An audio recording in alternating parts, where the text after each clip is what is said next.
ভাই আমি খুব সাধারণ ভাই। এত মানে ভাবসাব নিয়ে আমি বেশিক্ষণ বসে থাকতে পারি না। আমার ভালো লাগে না। আমার মনে হয় যে এটা আমার জন্য এক্সট্রা একটা প্যারা। একটু ভাবসাব নিবো মানে আমি কতক্ষণ এভাবে বসে থাকবো? আমাকে পুরা রোবট ফিল হয় আমার মধ্যে। আমি খুবই আমার মতো করে থাকতে পছন্দ করি। আমি যখন সেটে থাকি আমি মানে সবার সাথে মিশে চলি, আমার মতো করে বসে থাকি, আমার মতো করে খাই, আমার মতো করে দুষ্টুমি করি এবং আমার মনে হয় যে মানুষ বাঁচে বর্তমানে। সো বর্তমানটাকে আমি সবসময় এনজয় করি এবং বর্তমানের মধ্যে আমি বাঁচতে চাই। সো এখানে এত ভাব ভঙ্গিমা ধরে আসলে লাভ নেই। জীবন কখন শেষ হয়ে যায় বলতে পারি না। তো আমার কাছে সবসময় একটা জিনিস আমি বিলিভ করতাম, যদি আমি কাজটাতে মনোযোগী হই আমার পিছনে টাকা এমনিতেই ছুটবে। সো আমি সবসময় কাজের প্রতিই মনোযোগী ছিলাম। সো বাকিটা আসলে আমার কাজ আমাকে এনে দিয়েছে। বাতাসের ফুল যে চরিত্রটি আসলে আমার পাগলের চরিত্র, আপনারা তো অলরেডি এই কাজটি দেখেছেন হয়তো বা।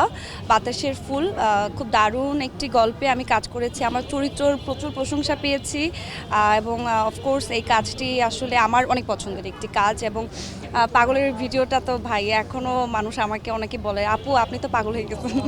সো হ্যাঁ। মানে অভিনেত্রী হিসেবে তো সফল, ব্যবসা হিসেবে কতটুকু সফল? আপনি আর একটা ব্যবসা প্রতিষ্ঠান আছে আমি জানি।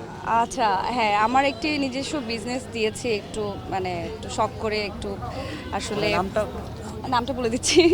আমার আমার একটা বিউটি স্যালুন, এটার নাম হচ্ছে পার্ল বাই পায়েল, যেটা উত্তরাতে আছে আপাতত।